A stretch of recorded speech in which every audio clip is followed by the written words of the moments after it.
Hello friends, मैं आपका दोस्त निकेतांक मोगा और the education academy YouTube channel में आपका स्वागत है।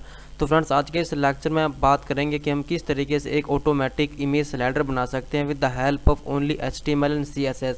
हम ऑटोमेटिक इमेज स्लाइडर बनाने में जावास्क्रिप्ट का यूज़ बिल्कुल भी नहीं करेंगे, सिर्फ HTML और CSS सीखेंगे कि किस तरीके से बनाया जाता है। तो चलिए शुरू करते हैं।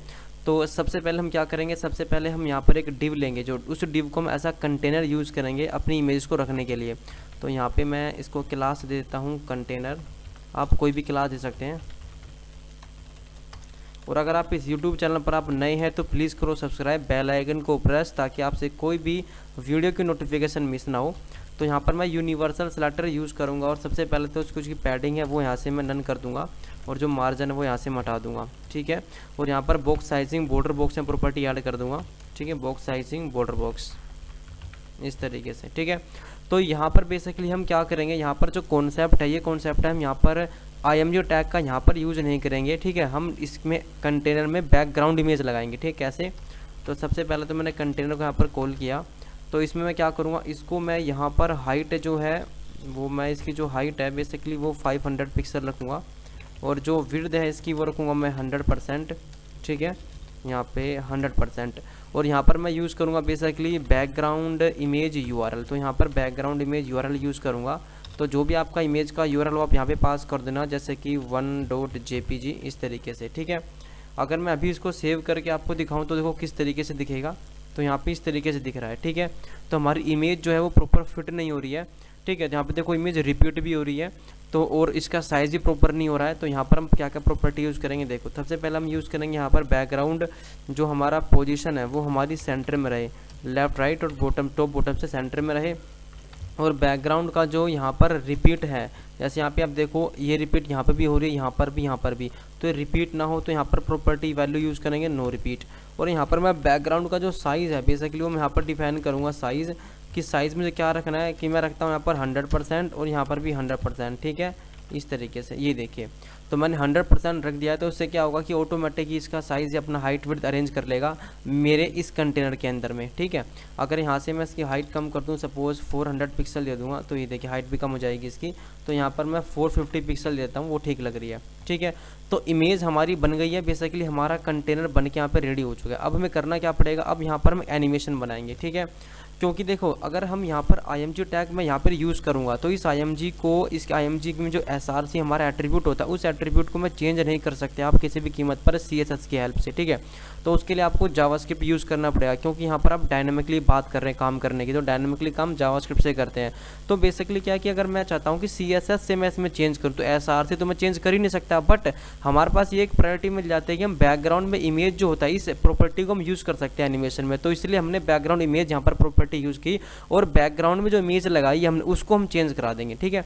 तो यहाँ पर मैं एक एनिमेशन बना लेता हूँ, जैसे कि माई यहाँ पे @ keyframes FRAMES keyframes my any. तो यहाँ पर मैं एनिमेशन का नाम माई एनी रखता हूँ, आप जो भी चाहें वो रख सकते हैं। तो मेरा एनिमेशन जो होगा वो कहाँ से स्टार्ट होगा, मैं चाहता हूँ कि मेरा जो एनिमेशन है वो 0 से स्टार्ट हो, ठीक है, 0% से स्टार्ट हो और फिर 35% तक स्टार्ट हो चले और फिर 75% पर चले, ठीक है, इस तरीके से, और वापस 0 पे आ जाएगा। तो यहाँ पर मैं क्या करूँगा, यहाँ पर मैं बैकग्राउंड इमेज प्रॉपर्टी यूज़ करूँगा। तो मैंने इसको क्या कॉपी सिंपल यहाँ पर मैंने पेस्ट कर दिया, यहाँ पे, फिर यहाँ पे, फिर यहाँ पे। और मैं जो बैकग्राउंड इमेज में जो URL है मैं इसको चेंज कर दूँगा। जैसे यहाँ पर मैं दे देता हूँ, जैसे फर्स्ट तो मैंने दे रखा है, जैसे यहाँ पर मैं फर्स्ट है, यहाँ पर मैं 2 दे देता हूँ, यहाँ पर मैं दे देता हूँ 3, इस तरीके से सेव किया। तो एनिमेशन हमारा बन गया, बिल्कुल सिंपल है। अब यहाँ पे हम क्या करेंगे, इस एनिमेशन को ऐड कराएंगे, ठीक है। एनिमेशन को ऐड कराएंगे तो यहाँ पर मैं क्या लिखूँगा, एनिमेशन नेम। तो यहाँ पर एनिमेशन का नाम क्या है, जैसे कि माई एनी, ठीक है। अब एनिमेशन आपको कितने टाइम तक चलाना है, मुझे एनिमेशन सपोज 10 सेकंड चलाना है, 20 सेकंड में एक साइकिल को पूरा करना है उसकी।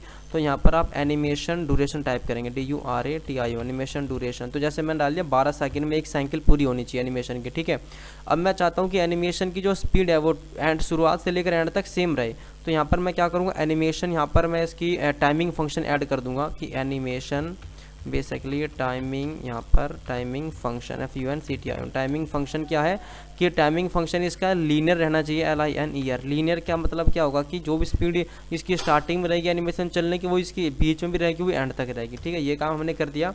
तो एनिमेशन का नाम डिफाइन कर दिया, ड्यूरेशन डिफाइन कर दिया, यहाँ पर टाइमिंग डिफाइन कर दी।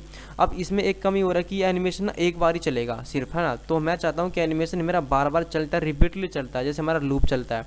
तो मैं क्या करूँगा, यहाँ पर मैं animation iteration count property use करूँगा। तो ITERAT इटरेशन काउंट। ठीक है, तो यहाँ पर मैं क्या यूज़ करूँ, इन्फिनाइट। तो INFINIT इन्फिनाइट में यूज़ कर दूंगा। इससे क्या होगा, मेरा जो एनिमेशन है वो चलते ही रहेगा। ठीक है, जब तक मैं इसको फोर्सफुली उसको बंद नहीं करूँगा वो चलते ही रहेगा। मैं करता हूँ सेव। तो बेसिकली हमारा HTML का तो इतना सा काम था, आप देख सकते हो।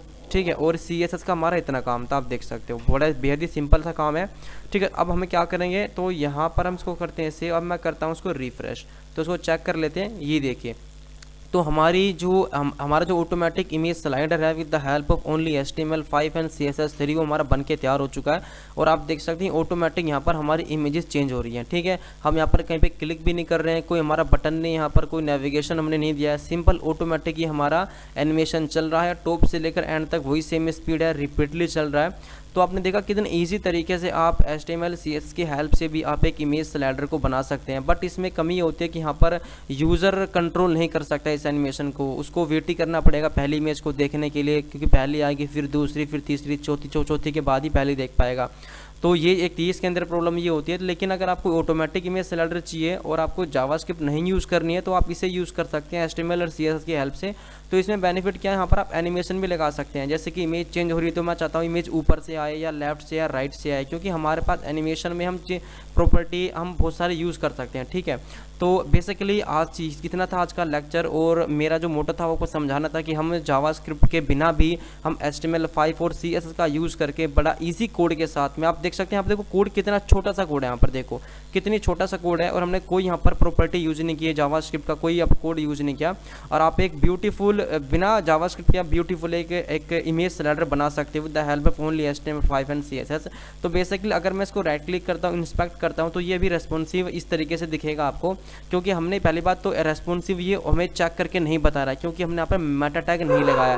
तो अगर आप चाहते हो कि अपने एनिमेशन इसको इमेज स्लाइडर को आप रेस्पॉन्सिव भी बनाओ तो आप मेटा टैग का यूज़ करके और अपने इस डिव जो हमारा मेन कंटेनर जो डिव है ये वाला, ये इस डिव इसकी हाइट को आप मैनेज कर सकते हो कि कितने विड्थ पर इसकी हाइट क्या रहनी चाहिए, ताकि वो हमारा जो स्लाइडर का इमेज प्रॉपर दिखे। तो I hope you are doing well. आपको इसमें काफ़ी कुछ सीखने को मिला होगा। अगर कुछ भी सीखने को मिला तो इससे यूट्यूब चैनल को जरूर सब्सक्राइब करो, बेल आइकन को जरूर प्रेस करो। कोई भी क्वेरी तो कमेंट कर सकते हो। तो मिलते हैं नए डे में एक नए लेक्चर के साथ, तब तक के लिए thank you, take care, bye bye.